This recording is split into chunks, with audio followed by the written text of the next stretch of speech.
All right, it's been a week since my total hip replacement. As you can see, I'm walking pretty good, albeit on a walker. The surgeon wants me to stay on the walker for another week, and there's some other things I got to be careful of. But I'm going to catch you up on all the details on a total hip replacement. Well, really, I'm doing pretty good 1 week away from my total hip replacement.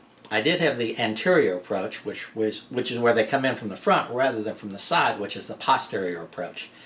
Each surgeon has his or her own particular way of doing it. My surgeon did the anterior, which is good because the recovery is a little bit quicker.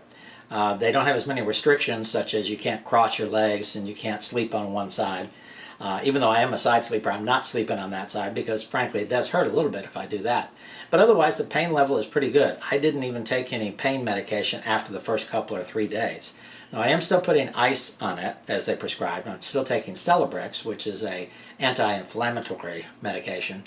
But I'm doing my physical therapy 3 times a day. In fact, a physical therapist even comes out to the house.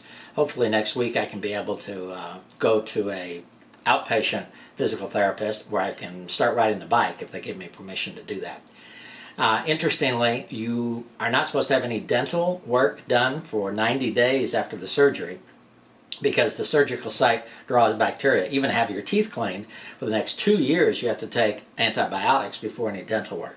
Well, it's ironic that a couple weeks before my surgery, I was starting to feel a little bit of pain in my jaw. I went to the dentist, and they said, yeah, normally I would wait, but since you're having that hip replacement, let's go ahead and do the root canal now.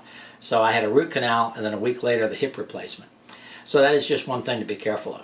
Another thing they're cautious about are blood clots. Even though those are rare, I was doing some compression sock work in the hospital and doing my exercises now. And again, that low-dose aspirin is supposed to help in that regard. So all things, 1 week from my hip replacement surgery, I'm doing pretty well. We'll see if maybe in a month or so I'm back to doing roundhouse kicks in karate class.